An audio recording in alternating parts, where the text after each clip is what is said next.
Broadcast is now starting. All attendees are in listen-only mode. Hello, welcome to the Interview Strategies webinar.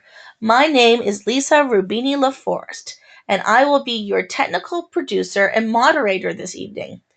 This webinar will be presented by Beth Filipkowski. Before we start the presentation, let's take a moment to ensure that everyone is ready and familiar with the webinar control panel. On the right side of your screen, you will see the attendee control panel, and on the left is the webinar viewer window. This viewer window will display the presenter screen when the webinar begins. The control panel can be minimized or expanded by clicking on the horizontal double arrow button in the upper left corner. Minimizing the panel allows for a better view of the presentation. Take a moment now to practice. There are a few features of the control panel that attendees should know. First, be familiar with the Raise Your Hand button. This button is located along the left side of the control panel. It allows you to virtually raise your hand if you have a question or if you want to respond to a question being asked by the presenter. Click this button to raise your hand now. Clicking again will lower your hand. For today's presentation, we'll be doing questions through the question pane, but feel free to raise your hand if you're asked a question. Another important feature of the control panel is the questions pane. To submit a question, type it in the question box. These may be questions related to the presentation or technical questions related to GoToWebinar. You may also be asked by the presenter to type your ideas or responses here as part of an exercise during the webinar. Please send a quick note in the question pane now. Questions may be submitted at any time.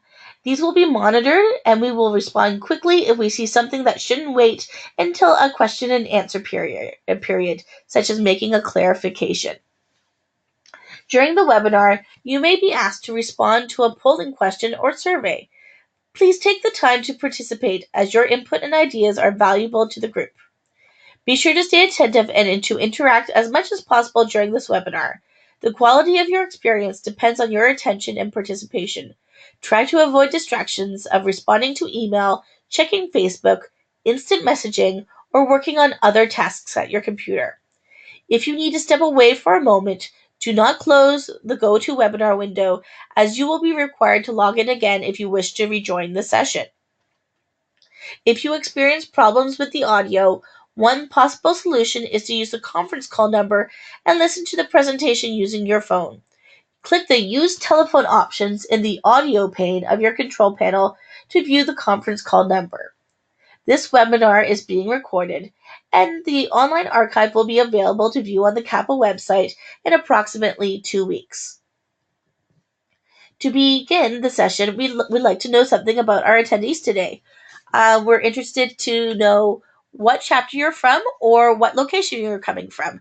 Feel free to type your answers in the question pane, and I will share them with the group.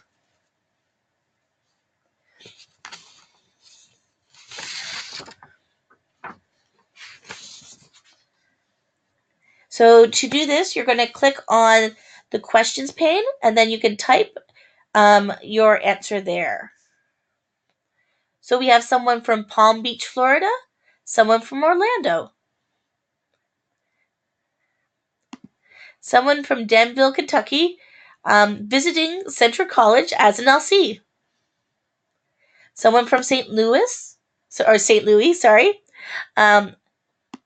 and someone from Zeta Sigma at the University of North Texas. We have someone from Columbia, South Carolina, Spokane, Washington, and an Eta Delta alumni from 2017, which is Valparaiso University. Welcome, everyone. Thank you so much for coming. And now I would like to hand the virtual microphone over to Beth. Thank you so much. Hello, Kappas, and welcome to Interview Strategies. Before we get started, I'm going to say I'm going to do a really hard, I'm going to have a hard time, not being jealous of everyone that's joining us from Southern Florida. I'm sure it's cold there for you too, but we're going to be experiencing -20, I think, tomorrow. So enjoy your warmer weather. Those of us that are in the frozen tundra, buckle up. I think we're going to have a really good time this evening. And, if you have any questions, please feel free to type them in the question pane. Otherwise, I'm going to stop at certain sections of the webinar today and ask if you have any questions or need clarification on anything. So with that, we will get started. I'm really excited to have been asked to share some interview strategies with all of you, because even though you've gone on maybe more interviews than you can count, job interviewing never seems to get any easier. With each job interview, we're meeting new people, we're trying to sell ourselves, our skills, and we're getting questioned about what we know or what we don't know. And, we need to stay upbeat, enthusiastic through it all. This could be a challenge, especially when you're interviewing for a job that you really would love to get hired for. That said, there are ways to make job interviews feel much less stressful. And I tell you, it all comes in the preparation. Preparation time, a little bit of preparation time can go a long way. The more time you take in advance to get ready, the more comfortable you'll feel during the actual interview. And remember, though, that a job interview is not an exam. You do not need to cram and study and research on end. Rather, do your due diligence, research the company, understand what they're exactly looking for in a new hire, and ensure that you're able to discuss your experience and what makes you a great fit for the job. Ultimately, the key to effective interviewing is to project confidence, stay positive, and be able to share examples of your workplace skills and your qualifications. Take the time to work on your interview skills so that you can develop effective interview strategies to use in all of your interviews. So with some advanced preparation, you'll be able to nail that interview and showcase the experience that makes you the ideal candidate for the company's new employee. So let's go up. My PowerPoint presentation is stuck. And I'm not able to switch slides. Let's try this again. There we go. Just a little bit of technical difficulties. Luckily, we get that done just on the agenda. So first, we're going to talk a little bit about LinkedIn. And I'm doing this to thank to any of the LCs that are out there listening, because we talked about this a little bit at lunch earlier this year about LinkedIn. And I was asked to add this to my presentation. So we're going to talk about some LinkedIn tips. We're going to talk about that worst question that you're going to be asked, and that's crafting your story. Tell us a little bit about yourself. You'd be surprised at how much that hangs people up. We're going to talk about the 3 Ps of interviewing, including a Skype interview. We're going to talk about what questions to ask to interview the interviewer. Talk about takeaway assignments. Yes, you can actually be given homework after an interview. And then the last word, how important that final thing that you do after an interview is that thank you note. So before we dive into interviewing, let's talk a little bit about the importance of LinkedIn. So your LinkedIn profile, it's who you are to employers, grad schools, future colleagues, and people that you're going to want to stay connected to. And LinkedIn is the place to find and be found. The site has well over 1.5 million student jobs and internships listed, and pretty much 9 out of 10 companies use LinkedIn to recruit new hires. We have used LinkedIn at Kappa very often. If you're not on LinkedIn, you simply don't exist in the working world. So here are a few tips for students and newish grads on what they should look for on their LinkedIn page. Far too many LinkedIn members don't have that profile photo. And it's their loss, because studies have shown that profiles with photos get almost 14 times more views. So make sure that you upload an appropriate photo. It just makes the whole LinkedIn experience more real for you and for other members and employers. I've even heard of a hiring manager that is scrolling through different connections and use that as a filter when they're looking at candidates. If there's no photo, they don't even get an interview. So make sure you get that chance to get that interview and get connected by putting in an appropriate photo. Take or find a high quality photo of yourself professionally dressed and facing forward. Obviously, this goes without saying, but I'm going to say it anyway. Nothing inappropriate, no party shots, please no cartoon avatars, even if you're a techie, and no puppy pics. LinkedIn's not Facebook, it's not Instagram, and it's definitely not Snapchat.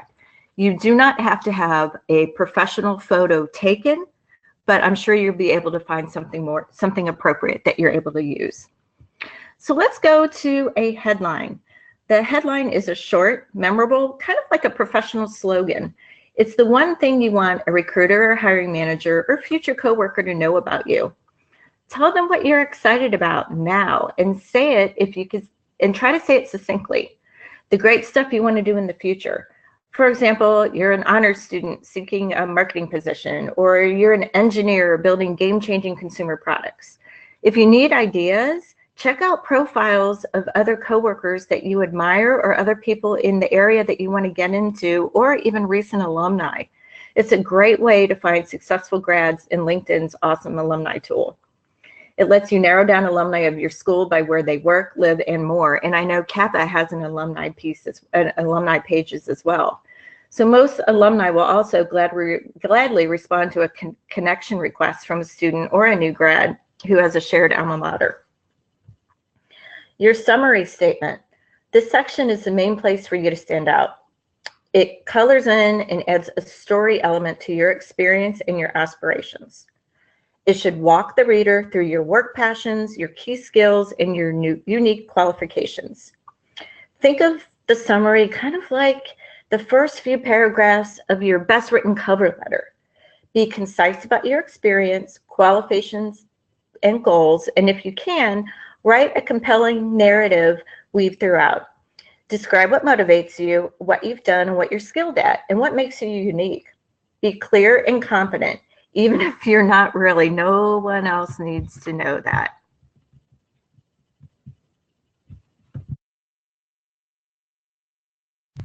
If you want to use keywords and phrases that recruiters might search for, go with terms that are well known, such as product management, graphic design, and data analysis.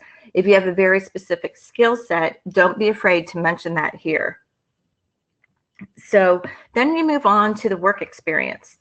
List the jobs that you've held and a brief description of what you were responsible for and what you accomplished.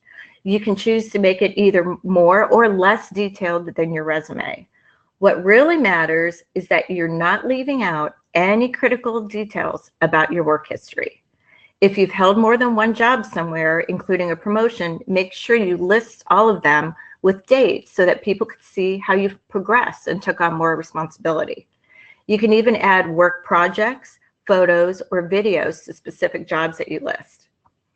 Think broadly about your experience as well. Be sure to include volunteer activities if you have any of them. There's volunteer experience and causes listed on LinkedIn in a section there too. I've heard recruiters say that they consider volunteer and experience and causes on par with full-time work experience. And many managers in the US say that they like to hire people because of volunteer experience. It's also a good profile addition because it tells people something unique and personal about you. It reveals your passions and rounds you out as a human being. I mentioned volunteer experience. You should also list all relative, part-time, or unpaid work, including contracting or internships that you want people to know about. And you could list organizations that you've been involved with and support as well. If you've earned a prize or recognition, whether it's in or out of school, you can list it under honors and awards. You can also list specific classes, languages, certifications, and team projects that demonstrate the skills that you've worked hard to acquire. Don't forget to list all of your education, including your majors, minors, and any study abroad or summer programs.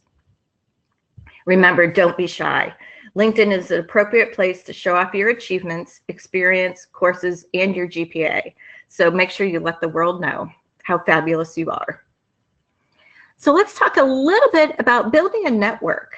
Many job openings are never advertised. So how do you increase your odds in finding out about them? Well, it's through who you know. You don't maximize its value unless you're building out a network that can go to work for you on LinkedIn, whether it's looking for a job, getting connected to someone that might be able to help you down the road, or seeing interesting content that could make you a better professional from someone in your field. Quality over quantity is okay. Start with classmates. Start with your Kappa sisters, professors, teaching assistants, family, friends, work colleagues, past and present. Over time, you could broaden your connections to include a larger set of family and friends and coworkers, or people that you've met at conferences, people that you've met at convention. Once you get over about 50 to 75 connections, it's when you really start to put that network effect to work for you. And when you send a connection request, if it's someone that you don't know well or have worked with, be sure to try to personalize it, because many people generally reject requests otherwise. Follow people where you want to go. You may not be able to connect with Sheryl Sandberg on LinkedIn, but you can certainly follow her. Following people who are in jobs or positions that you want to have someday or that you really admire is like getting free mentoring advice. Here's a little trick that I just learned about recently, is claiming your own LinkedIn URL. For many people, their LinkedIn profile shows up very high, like in the top 5 in a Google search, if you have your own LinkedIn or your LinkedIn URL. To boost those professional results that appear when people search for you online, you can change your LinkedIn profile settings to public, and you can control which specific parts of your profile you want to make public. Also in that settings, that's where you could create that URL. It's also handy link to use on your resume, bio, or any other social media like Twitter, and your email signatures. Remember to share and just don't show your work.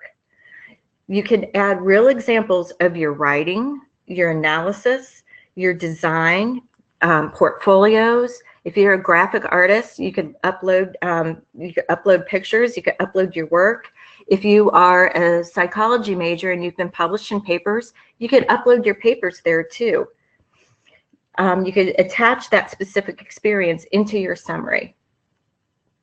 This also helps make your profile more visual, more interesting, while demonstrating your value as an up-and-coming professional. And what better way to sell your skills to possible future employers than to actually show proof of how you think and what you can produce. You can also share projects that you've worked on, if they're public, blog posts, videos about your team or your organization, and even, like I said before, papers that you wrote in college. Especially if you're in fields like design, multimedia production, visual arts, journalism, writing and editing, this is a must. If you have an idea or you learned about something like neat that you want to share, or you could write your own blog posts on LinkedIn, this will be disseminated to your network and possibly beyond. And it's a great way to get discovered and give people more insight into what you care about and what you think. These posts will live on your profile for anyone to see at any time. And last but not least, be a groupie. LinkedIn groups are an incredible resource, and they could do wonders for your job search.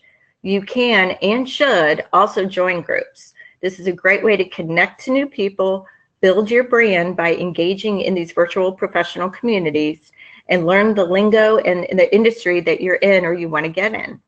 Start with groups for students or alumni of your college and your desired job function, and there are sure to be several. For example, I belong to probably a dozen different human resources groups, recruiting groups, and learning and development groups. And they are an absolutely fabulous resource. At the end of the day, the most exciting people to hire are the people who are the most excited about what they do. So make sure your LinkedIn profile shows your enthusiasm. Join and participate in groups related to your field of expertise. Use your status line to announce stuff that you're doing related to your field, and share interesting articles or news. Connect with the leaders in your industry, and that is your chance to fly your cheerleading flag. So do we have any questions on LinkedIn that I can answer for you before we get into interviewing?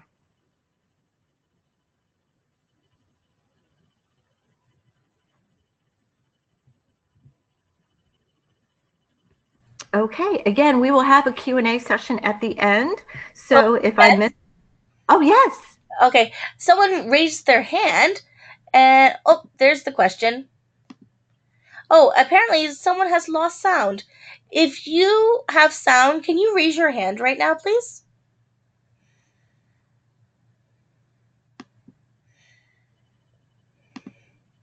Okay, thank you very much.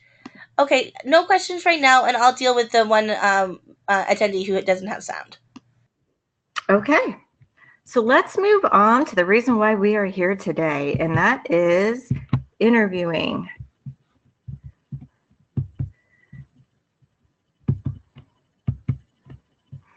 Okay, so before you go on your interview, you should realize that there are several common types of job interviews. You definitely want to inquire what type of job interview you will be going on beforehand so you could best prepare for it. Don't be afraid to ask the recruiter or the HR representative what type of job interview will be conducted, as it serves both you and the interviewer to know. Taking the time to prepare will make the interview process, which can be lengthy, run smoothly. You will be able to make the best possible impression at every job interview that you go on. So here's some advice on how to ace that job interview, including tips on every aspect of the interview from preparation to follow-up. So tell me a little bit about yourself. Interviewers will usually start an interview with an open-ended question like, tell me about yourself. This question is a way to break the ice and make you feel more comfortable during the interview process. Responding to this free-form request successfully comes down to three things: focus, script, and practice. You cannot afford to wing this answer. What seems like such a simple question can really make you sweat, especially during an interview. What exactly should you share? Not just to build rapport, but to show that you're a perfect fit for the job. So let me tell you, interviewers are looking for, are you articulate and confident? Do you get flabbergasted and confused? And what kind of first impression do you make? Don't be afraid to relax a little bit, tell stories. Anecdotes are good too. The hiring manager already has your resume, so they want to know a little bit more about you. So though most interviews start with that same prompt, tell me about yourself, or sometimes walk me through your resume, we don't want to, just dismiss it with, I studied major X, because I really care about making a difference in industry Y, as you could see through my last job at company Z. This answer's like tearing out the first 200 pages of your autobiography. You leave out everything that gives meaning to you and why you want this job in the first place. How did your childhood influence you? Why does this job move you? Most people don't answer these questions. They start and end with their professional experience, leaving little to inspire the interviewer. Now, this is not an invitation to recite your entire life story, but or to even go bullet by bullet through your resume. Instead, it's probably your first and best chance to pitch the hiring manager on why you are the right one for the job.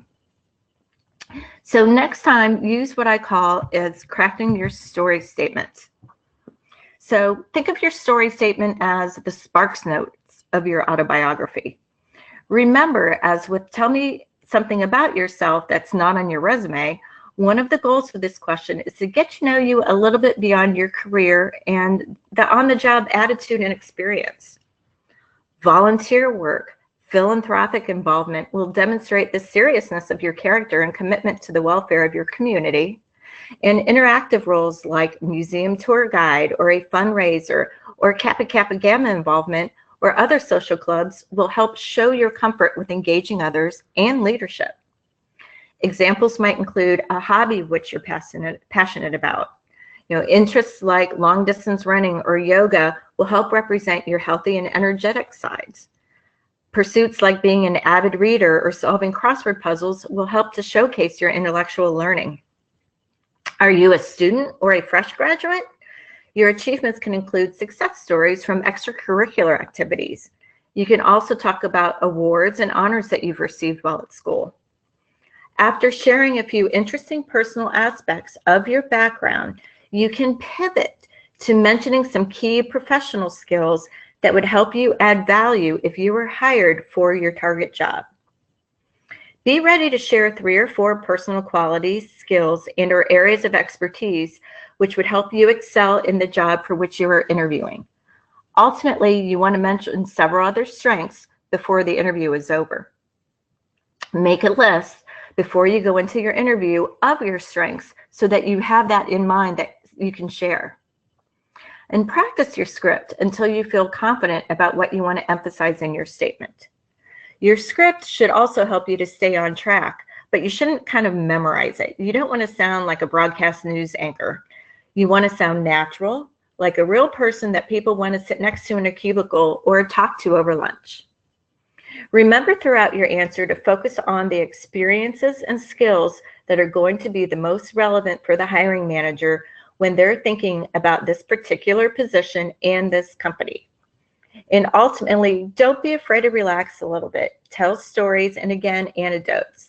The manager already has your resume, so they want to know a little bit more about you. So let's talk about the 3 P's of interviewing. We are going to go through what I call the 3 P's of interviews, which is the phone interview, including Skype interviews, the presentation interview, and the panel interview. So here are some tips for the phone interview. A good resume is no longer enough to get you in the door. Increasingly, companies or outside recruiters want you to go through a telephone interview first. And this is pretty typical search assignment with, 100 or more candidates that may come through for a job. I identify probably about 15 that interest me the most, and I call them. And based on my impressions during the during the telephone screening interviews, I meet with 5 or 7 of these people. Only about 3 of them make the short list that I will actually bring into headquarters and meet with a hiring manager. So whether or not you make that first cut for a job may depend on what you do before, during, and after that phone interview. And so here are a few ways to up your odds. So before the phone interview, keep in mind there are 2 types of phone interviews, scheduled and unscheduled. Often the first contact for a scheduled one comes via email or maybe even via LinkedIn. So theoretically, your phone can ring at any time. Make sure that you answer it yourself, keep it out of reach of your 2-year-old or your roommates, and have a professional voicemail message greeting. A bit of advice, I feel that unscheduled calls will never work in your favor. If you're caught by surprise, schedule another time to talk. No one will blame you for saying something to the effect of, "Great to hear from you. I'm not at my desk and won't be able to give this call the attention that it deserves. When can I call you back?" Do your homework. Thoroughly research the company and the interviewer, just as you were preparing to meet them in person. Expect some variation on that question of, what do you know about us? If you're not able to state the company's key figures, strategy, and the markets that they participate in, the interview may be over after only a few minutes. One of the great things about a phone interview is that you can have your cheat sheet in front of you. Prepare questions. These can make or break an interview, and we're going to dive into those a little bit deeper later. Design them with 2 goals in mind: to give you the information you need to determine if you want to go forward and to show that you're the perfect person for this job. Create a comfortable environment for yourself. If you don't have a lot of experience with phone interviews, you might find them stressful as much as live ones. So do everything you can to feel at ease. Shut out distractions and eliminate background noise, for example, from pets. Have a glass of water handy. Print out your resume and mark key parts or highlight them on what you want to speak to in the conversation. Be ready a few minutes early so you don't sound rushed. If you're going to be talking on a landline, turn off your cell phone. And if you plan to do your interview on a cell phone, make sure it's fully charged. Have a paper and pen handy so you don't have to take notes on your computer and click during the call. Those can be kind of distracting for an interviewer. If your computer makes audible pings as you receive email, turn those sounds off as well. So during the phone interview, it's very important that you listen first. Usually, the interviewer will set the stage. She will talk about expectations, why the person before you left, or if it's a newly created position, and what it takes to be successful in the company and what some of the major challenges may be like. Take notes so that you are able to respond to all these points when it's your turn to talk. The key to a successful interview is finding things that you have in common. So flagging them helps you bond with your future boss or the HR manager. Look for ways to make these connections. For example, by saying, "Oh, that sounds familiar. I had a situation like that when I was in this class or when I was in company ABC, and here's what I did, and these were those results." Then talk.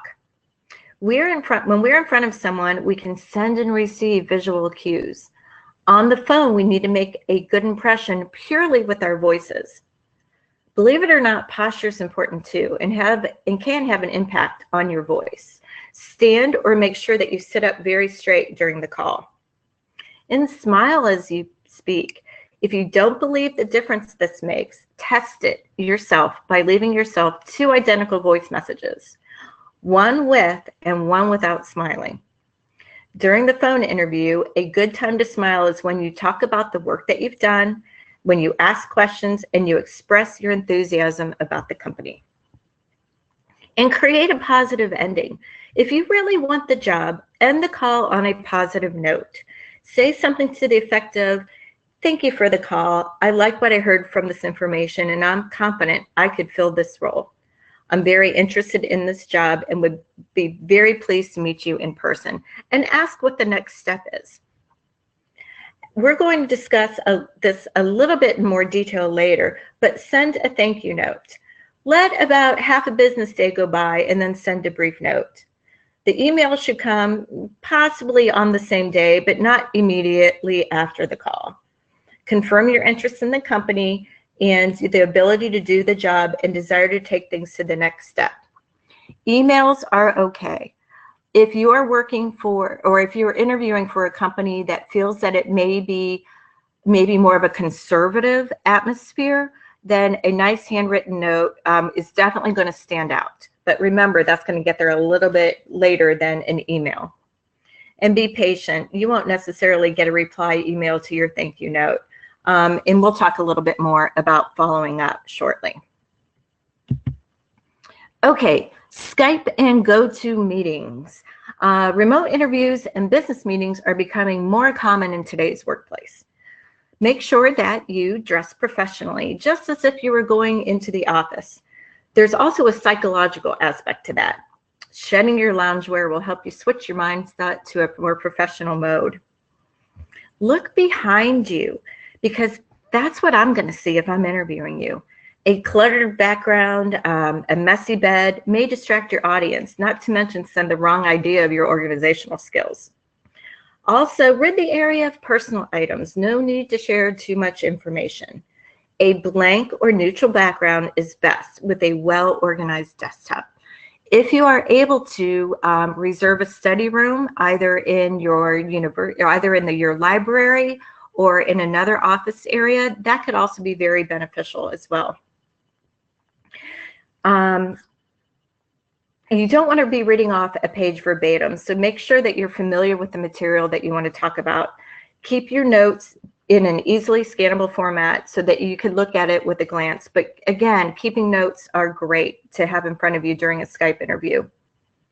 Be sure to inform anyone else that is home, if you're conducting this at home, about your meeting, because you don't want to be upended by a sudden blast of music or someone bellowing your name. Walk your dog ahead of time. Call a sitter if you have young children. Your first few video calls are bound to feel awkward as you figure out where to look, what to do with your hands, how loudly to speak. But it's easy to work those kinks out ahead of time. I always recommend to conduct a practice interview with a friend and record it so that you'll have an accurate idea of how you come across on the video. At an in-person interview, you'd naturally smile upon arrival and try to have a pleasant facial expression for the duration. So don't forget to smile during your Skype interview.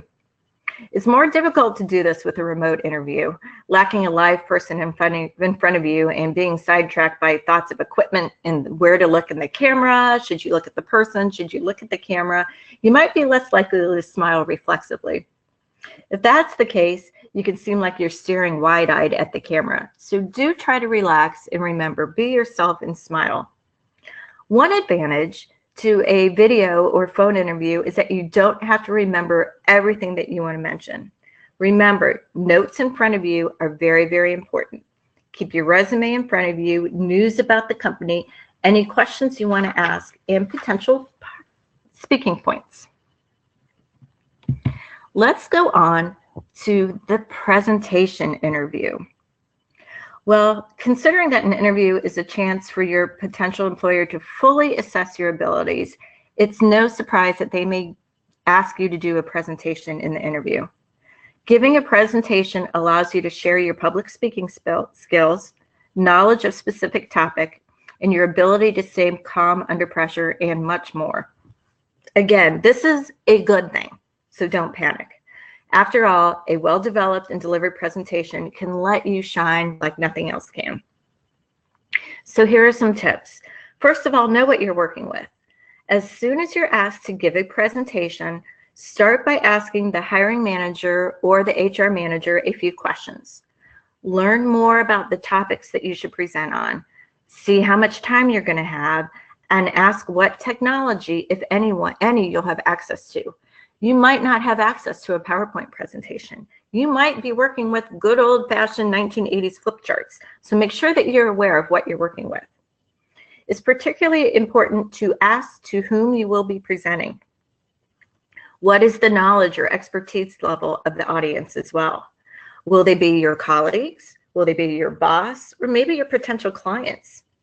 Knowing this will help you determine how to pitch your presentation, what focus you should take, and what tone will be most appropriate. So also start with the structure.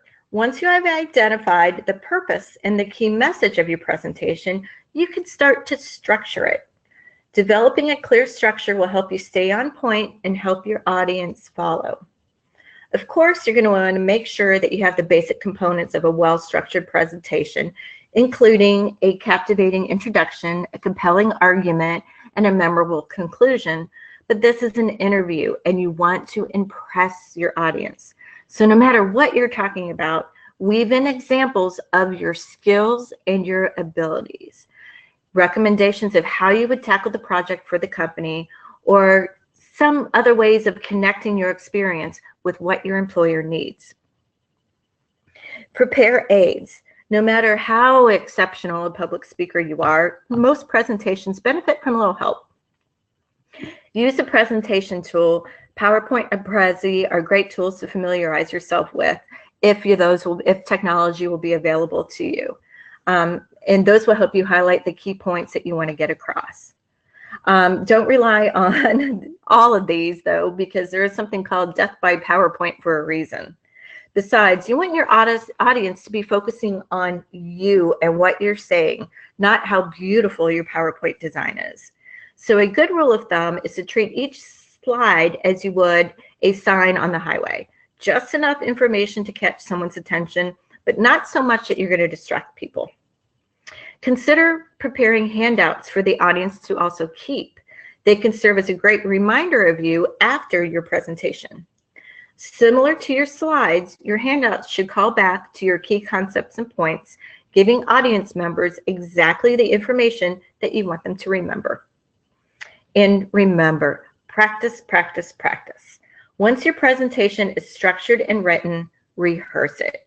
Practice it often in front of other people if you can, or record yourself practicing it. Ask for feedback and incorporate that feedback into any edits that you have to make.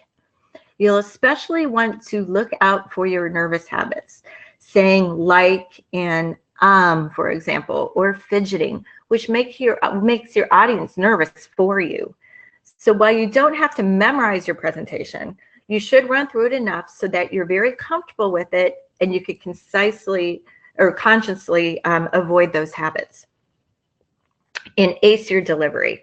A solid delivery of your presentations begins before you even walk into that room. In other words, don't forget the interview basics: dressing professionally, carrying yourself with confidence, and wearing a smile on your face. Pay attention to your body language when you're giving your presentation. You should be standing and not sitting down as you speak. A great way to stand out from other candidates is to step out from behind the podium and desk, bringing yourself out in front of the audience so that they can see you, your gestures, and your stance. And you're able to connect with your audience a little bit better that way. As you're giving your presentation, speak with confidence and authority. Make eye contact with the different members of the audience to draw them in and engage them in what you're saying. Remind yourself to take a few deep breaths at various points.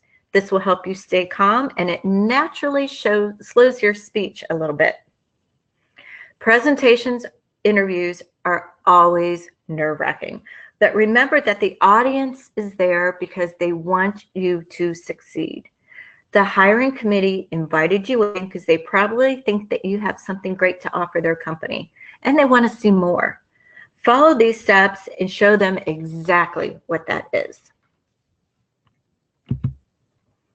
Let's go into the panel interview. This is my favorite type of interview, and we conduct these at Kappa a lot. So have you had a call for a panel interview recently? While you might be thrilled to make it to the stage of the hiring process, the mere thought of fielding not one, but a whole team of interviewers can be enough to put your stomachs in knots.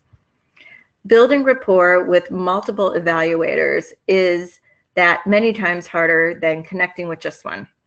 But it's definitely possible. In a panel interview, you'll be interviewed by a panel of interviewers. This may consist of different representatives of the company, such as human resources, management, and employees. The reason why some companies conduct panel interviews is to save time or to get the collective opinion of a panel regarding the candidate. Each member of the panel may be responsible for asking you different questions that represent the relevancy from their position. So to best prepare for this type of interview, find out who your interviewers are going to be in advance. When you are scheduling a panel interview with a human resources representative or a recruiter, ask that company contact, whoever you spoke to or emailed you, can you tell me a little bit about the panel that I will be meeting with? To succeed in this interview format, you also have to control the pace of the conversation. Don't rush your answers when asked a question. Pause for a second to really consider what you want to say before responding. Make sure you answer briefly and get to the point quickly. In a panel interview, you will probably get asked another question sometimes before you fully responded to the last. So when you stride into that group interview, remember that the team is there to learn about you and your value add, not to interrogate or to make you feel uncomfortable. So here are a couple more tips then to make you feel more in control of the process when facing a group of interviewers. Direct your attention to each person on the panel. This can be kind of tough. Upon starting the interview, get each person's name and then look at each person as you introduce yourself. This will help break the ice and also establish a connection to all of your interviewers. Your initial introductions with the panel will be vital.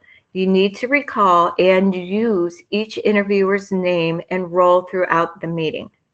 In fact, you may find that writing down this information is easier than committing it to memory. Sometimes they may give you business cards and you could kind of line them up in the order that they're sitting on the panel. Taking notes is generally very acceptable in an interview. Just ask your interviewers, is it okay if I jot down a few notes? And of course, they're going to say yes. As a matter of fact, I really respect someone that likes to take notes in their interviews. While you're fielding questions, avoid staring at just a single person. You don't want to look frozen, and staring at one person is kind of creepy. So instead, make it a point to relax, smile, and open your gaze to others in the room. Even if a single member of the group asks you a particular question, try to look around at the others while you're answering it. Doing so will help you project a confident image and, again, build that very important rapport with the entire panel. Depending on the panel and how adept they are at interviewing, especially in panel interviews, you might have to expect to repeat yourself.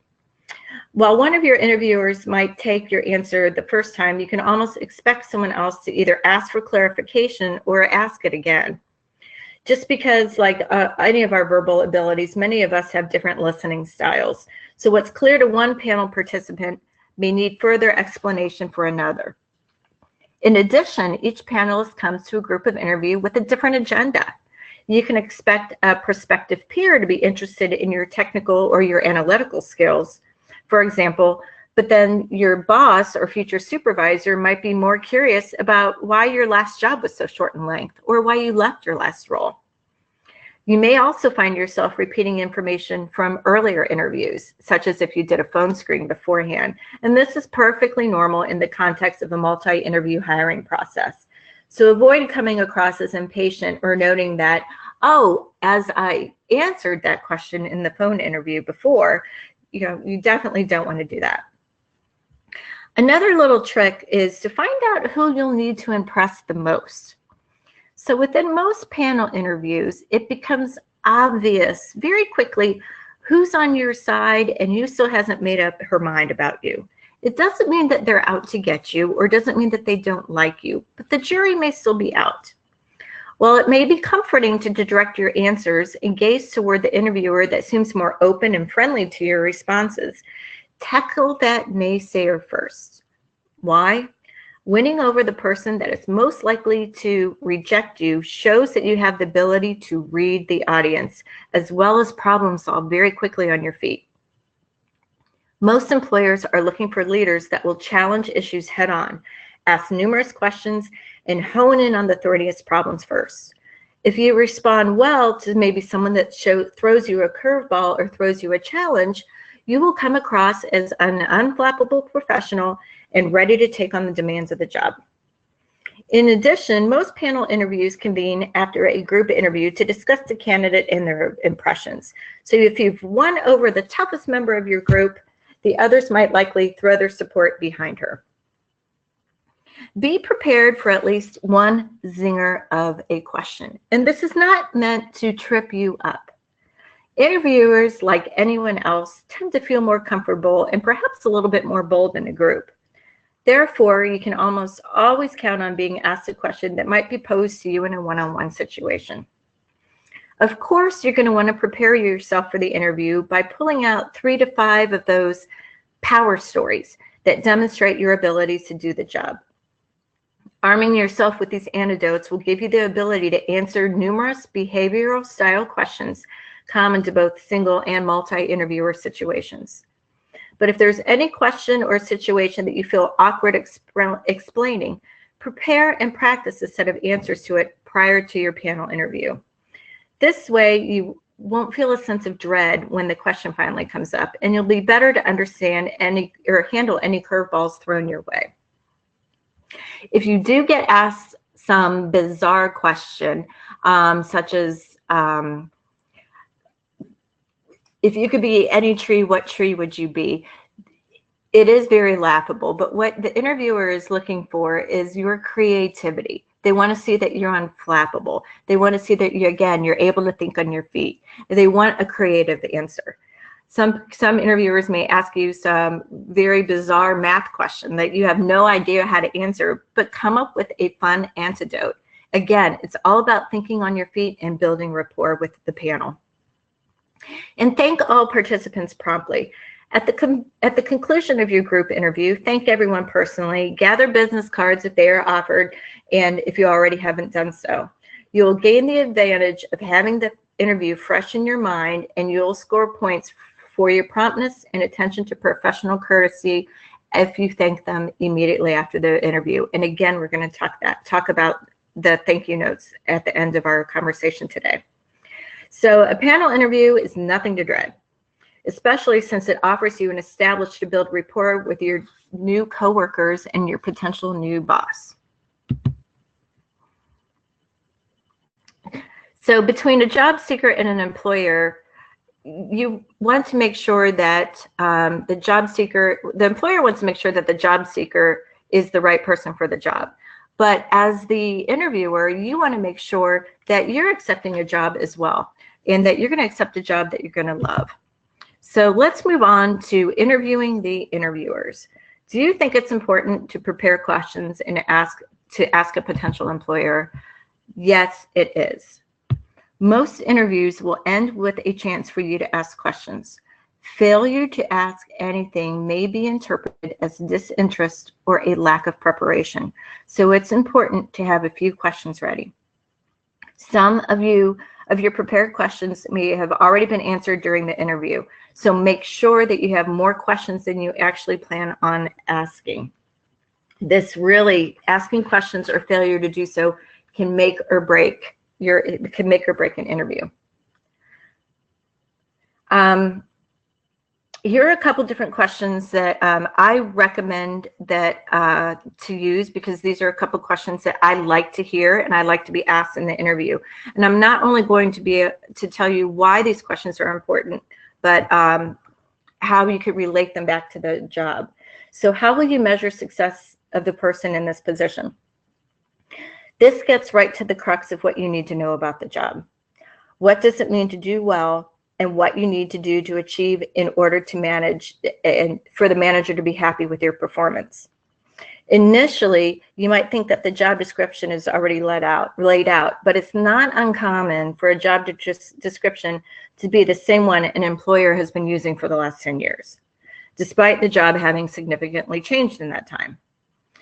Organizations often post job descriptions that primarily use some boilerplate language from HR, while the actual manager has a very different idea about what's important in that role. So frankly, most employers really just aren't that great at writing job descriptions, which are why so many of them sound so poorly when you read them, like they're written by robots than humans. So it's useful to have a real conversation about what that role is really about if you ask that question. What are some of the challenges you expect this person in this position to face? This can get at information that you will never get from a job description, like you might have to deal with some messy interdepartmental politics, or that the person you'll be working with most closely is difficult to get along with, or that you might need to work with the draconian budget restrictions on the program. This can also create an opening for you to talk about how you've approached similar challenges in the past, which can be reassuring to your interviewer. Now, I don't recommend asking questions just so you could follow up with a sales pitch on yourself, of course. That could be annoying, and it's pretty transparent. But asking questions about challenges leads to a real discussion of how you'd approach them, and it can be genuinely useful for you both. The next question. Thinking back to people you have seen do this work previously, what differentiated the ones who were good from the ones who were really great at it? A job candidate asked me this question years ago, and it might be the strongest question that I have ever been asked in an interview. The thing about this question is that it goes straight to the heart of what the hiring manager is looking for. Hiring managers aren't interviewing candidates in the hope of finding someone who will do an average job. They're hoping to find someone who is going to excel at the job. And this question says that you care about the same thing. It doesn't guarantee that you're going to do extraordinary work, sure, but it makes you sound like someone who's at least aiming for that, someone who's conscientious, someone who's driven, and those are huge things in a manager's eyes. The answer to this question can also give you a much more nuanced insight in what it truly takes to excel in the job. And whatever the answer is, you can think about whether or not it's something that you are likely able to do. Make sure you ask the questions that you really care about. Sometimes candidates use their turn to ask questions in an interview solely as an additional chance just to impress the interviewer. Asking questions designed to reflect well on them by making them look smart, thoughtful, or so forth, rather than questions designed to help them figure out if the job is even right for them in the first place. It's understandable that, you want to impress your interviewer, sure, but interviewing is a two-way street. You need to be assessing the job and the employer and the manager and figuring out whether this is a job that you want and that you would do well in. If you're just focused on getting the job and not on whether the job is right for you, you're in danger of ending up in a job where you're going to struggle, or quite frankly, you're just going to be miserable and unhappy. So before your interview, spend time thinking about what you really want to know. When you imagine going to work at the job every day, what are the things that will impact whether or not you're happy or not? Is it the culture? Is it the manager? Is it the coworker? Is it your opportunity for growth? Maybe it's important for you to work in an informal culture with heavy collaboration. Or maybe you care more about working somewhere where it has sane hours and where calls and texts on the weekend or in the evenings are very rare. Whatever is important to you or that you'd want to have answered before you could know if you really want the job, think about asking them at that time. Of course, you shouldn't rely only on your interviewer's answers about these things. You should also be doing due diligence by talking to people in your network that might have the inside scoop on the company's culture or the manager that you'd be working for. Reading online reviews like places like Glassdoor and talking to other people who work there can be very, very helpful. So what's your timeline for next steps? This is a basic logistics question, but it's useful to ask because it gives you a benchmark for when you could expect to hear something back. Otherwise, if you're like many people, in a few days, you're likely to start agonizing whether or not you should have heard back about the job by now and whether it means that maybe you haven't and you're obsessively checking your phone to see if the employer has tried to make contact. It's much better for your quality of life if you know that you're not likely to hear about from anything for 2 to 4 weeks, or that the hiring manager is leaving the country for a month and nothing's going to happen until she's back, or whatever the case may be. Asking this question also makes it easy for you to check in with the employer if the timeline they give comes and goes with no word. If they tell you that they plan on making a decision in 2 weeks and it's been 3, you can reasonably email them to follow up. I always welcome emails from candidates that I have interviewed. So let's talk about this. Applying for jobs takes a lot of time. To network, research companies, browse job openings, pull together your materials, and prepare for interviews and follow-up. And then there's also that mental aspect of psyching yourself up before each stage and waiting to hear back, which is why you are all not that excited when the hiring manager comes back to you and asks you if you could complete a take-home assignment as well. It feels like a lot to invest, even more time and effort into a job that you haven't even landed yet. Now you have to do work. But before you see it as just one more hoop to jump through, you should know that it's not just to benefit the company, it really does help you. So let's talk a little bit about homework assignments. As an applicant, 2 of your biggest concerns are showing that you can do the job and beating out the competition. A take-home assignment gives you the opportunity to do both. So think of this as an opportunity to really strut your stuff. Granted, the assignment can't always mirror exactly the kind of work that you do if you do get the job, but in most cases, it comes closer than sitting in a room in clothes that you usually don't wear with a stranger who might become your boss, explaining why you're the best choice. Think of this as the best chance to show off your skills. Anyone can say that they're detail-oriented, or that they think outside the box, or that they know how to code, but an interview assignment gives you the chance to demonstrate it. And it's really worth taking your time to show that you're literally up to the task. Turning in a perfect edit test or some ideas for how you've taken an initiative in a fresh direction can just be the thing to distinguish yourself from other candidates. Additionally, these are also reflective of the kind of projects that you could probably expect in your new role. So if it's incredibly hard, you have to get a mentor's help, and it takes you all weekend to complete something that you feel good about. It could also be an indication that this role maybe isn't going to be the best fit for you on the end, which is a valuable lesson for you to learn before you sign on. So these assignments aren't just about giving an answer or even necessarily the right answer. They're a chance for you to show how you think, how you approach problems, and how you could contribute to the company. So first and foremost, you want to understand the general goals and expectations. So it's important to get a sense of how this assignment is going to factor into the overall evaluation of your candidacy. Is this the final hurdle before the job offer? And honestly, in my opinion, it should be. How will this be weighted with other elements of your interview? You should get some positive reinforcement that the company is very interested and just wants to get a sense of how you work. How long should the assignment take? Don't be afraid to ask questions like, can you help me understand how this assignment will be evaluated? Are you looking for more big picture ideas or a detailed look at my recommendations? Roughly how much time do you recommend that I put into this assignment? It'll help you understand about what the company is looking for and how much time you are willing to put forth. Don't be afraid to ask for data. Next, remember that you have every right to ask for information that's going to help you tackle that assignment and not just start from scratch. If you were hired, you would also ask for data and ask questions, wouldn't you? So make sure that you ask for data. Put some onus on the company to provide that relevant data.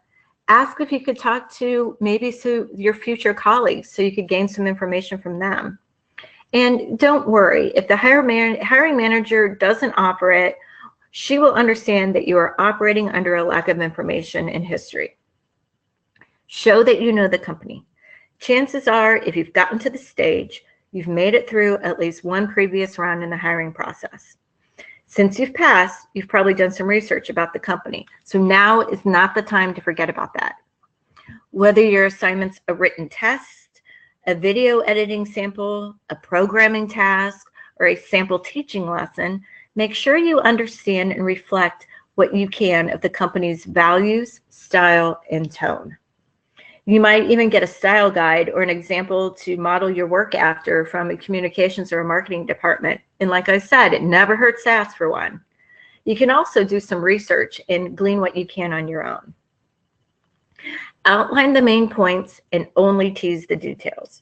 More often than not, the primary reason companies dole out homework is to get a better sense of your thought process, as well as how you structure and convey your thoughts and ideas. There's not necessarily a right answer, nor is there a need to get way down in the weeds. So don't stress about providing a ton of detail and information. Outline the main points. Bullets and numbered lists usually work pretty well, and you can tease out more details as you're talking through your assignment in the interview without having to write down your specific plans fully and fleshed out ideas. Knocking a homework assignment out of the park can be an amazing chance to show that you're the best candidate of the bunch, but you never want to get into a situation where you're wasting your time or being used for free labor. So follow these guidelines and you'll be able to present a great deliverable while you're making sure you're spending your time and your effort the right way. Okay, the thank you note. Sending a thank you note after an interview is really more of an expectation anymore than an option. But what you may not know is that it's not simply a formality. Your follow-up letter can be surprisingly powerful if you take the right approach. And the trick to taking that right approach is to use a marketing mindset, even if you're not even close to being in that field. After all, you are pitching your skills, your experience, and character when you're on the job hunt, which, long story short, really means marketing yourself. So one of the most tossed around buzzwords right now, as we all know, is authenticity. That's because marketers are finding that audiences across the board, and millennials in particular, aren't responding to brands, messaging, and products that are perceived to be in any way fake. If your thank you feels insincere, like you only wrote it so you could keep pitching yourself, or why you want to send the same letter to every single employer, it's going to turn the hiring manager off. Therefore, you want to include something personal. It could be something as simple as following up on your conversation with some strategic ideas. Or it could be even reference to something later, like that you loved the regular team lunch spot that they took you on, or that you subscribe to a podcast the hiring manager recommended. Whatever it is that you choose, add something that you genuinely remember or enjoyed about your interview, and your gratitude will really feel more sincere. Create a positive experience. As a job seeker, this means that you want your follow-up to be well received. There are 3 keys to making this happen, and first of all, it should be brief. Show respect for your interview's time. And brief doesn't mean that you shouldn't include a proper salutation and sign-off. Second, it should be appropriately formatted and free of distracting typos or grammatical errors, free of any type of weird graphics. And third, it should be timely. As I said earlier, it should be sent within 24 hours, and ideally before the close of business on the day that you interviewed. Any longer than that, the decision may already be made to move on. These days, email thank you notes are increasingly expected and customary. And as I said before, if the company that you're interviewing with seems especially conservative, you might consider sending a handwritten thank you note within 24 hours of the interview. I will tell you, at one time I was interviewing interns, and I had screened probably about 15 different interns, and I had one young man send me a handwritten thank you note, and he stood out among 14 other emails that I received, and it was very, very thoughtful, and he did get offered an internship. Make sure that you personalize it, because, as you know, sending out a single generalized message to a variety of different people aren't going to yield the same results. The same logic is also going to apply to your notes. Sending the exact same 2-line, "Thank you for interviewing me. I look forward to hearing about next steps," might check the box for sending something, but it's not going to help you gain any ground. Along those lines, if you've interviewed with multiple people at the same company, make each follow-up slightly different, because the colleagues may compare notes, and they're not going to be as impressed if you sent the exact same template out to everyone. Along with being genuine about what you're drawn to or excited about, take the time to really consider what the interviewer is looking for. Add in a line or two that speaks to his or her needs and makes that case that you're the right fit for the position. Think, "I appreciate that the organization is going through a period of leadership transition, and I worked at 2 other companies that went through the same thing." Again, as in your interview, relate your experience back. When you're competing for a job and you want to set yourself apart whenever possible, your thank you note is that last word on your interview. So you should think of it as your final opportunity to market yourself as the best possible candidate out there. This quote has always resonated with me. Working hard for something that we don't care about is called stress. Working hard for something that we love is called passion. Good luck in your job search, Kappas, and I truly hope that you find your passion. Now, I would like to open this up, Lisa, if we may, for any questions that our audience may have. And this could be questions about anything about interviewing. If you have an interview coming up and you want some advice, let me know. Thank you so much, Beth. Our first question comes from Caitlin. And just before I read it, don't raise your hand right now. Instead, type your message in the question box. So Caitlin asks, "I find my biggest challenge is panel phone interviews and showing my personality when I can't see them. Any tips on this?" Panel phone interviews. Wow, that's even more tough when you have a bunch of people on a phone interview. Honestly, again, it sounds silly. Smiling is very, very important. Asking questions and trying to engage personally with a panel, especially over the phone, is also very difficult. But your most important skill, and I said this when we talked a little bit about phone interviews, is listening. Pick up on certain cues, whether it's, even if it's about the weather, or whether it's about, having the opportunity to come and visit the new headquarters. Try to pick out something that you can identify with. If it's, something about someone on the panel's job or experience that they've had, or they may even share that they've been an athlete. You could talk about sports. Really try to show your personality by connecting with them. And it's not easy on panel phone interviews. That's probably, I dread those probably as much as I dread homework assignments, honestly. Caitlin says thank you. Thank you, Caitlin.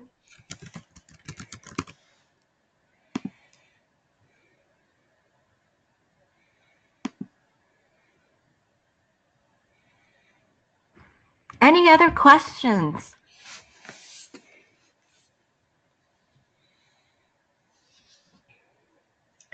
Wallace asks, oh, sorry, I didn't have the top of the questions. Do you have any advice for internal interviews? Since you're already with the company, you would already know about the company, its culture, and generally speaking about the department you're interviewing with.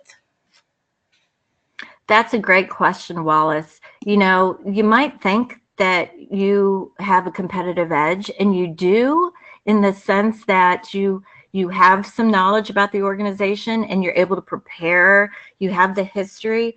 But I always find that candidates that are an internal candidate are a little bit maybe too relaxed. Maybe they might not dress as professionally as a candidate that's coming in off of the street. So present yourself like you are an external candidate. Never be too relaxed. Make sure that you also follow up with questions. A lot of internal candidates won't ask a lot of follow-up questions or questions at the end because you assume that you know it all because you've been working there potentially for months or for a few years. So treat that internal interview almost as you would as an external interview, and you will definitely stand out.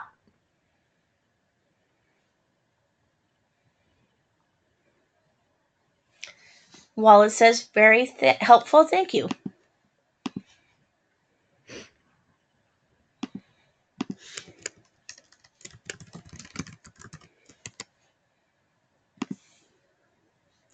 I just want to be cognizant of the time.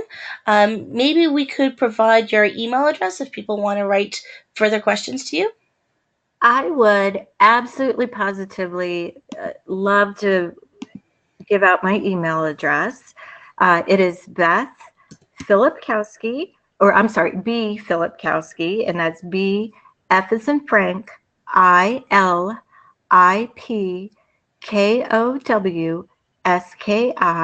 at kkg.org. You can not only ask me any questions about our presentation today, from the different 3 P's of interviewing to thank you notes to LinkedIn, but I am here to assist in coaching and mentoring on your job search process and on your journey. And I would love to be able to be available to be able to assist you in anything that I can. So please don't ever hesitate to reach out to me. And, you know, I would enjoy, you know, getting to know you all a little bit better and assisting you as you endure the job search. Well, thank you so much, Beth. And everyone, let's thank our presenter, Beth Filipkowski, for leading the session, and thank you, the attendees, for your participation today. If you have any questions or comments about today's topic, like Beth said, you can email her. If you'd like to become more involved in CAPA's virtual training and webinar programs, we would love to have you join our producer team. Please contact the Education Department at KKG headquarters for details. As we close the webinar, a survey may or may not open on the screen. If so, please take a minute to respond honestly. Your feedback will help us shape future webinar training events. And if you have any additional questions or comments whatsoever, please send an email to education@kkg.org. Thank you so much, everyone. I hope you have a wonderful evening. Thank you for facilitating, Lisa. It was a pleasure working with you. No problem. Just to let you know, I will stop the recording, but we will stay live. So I'll send you an email in a couple minutes. Okay, thank you. Bye-bye.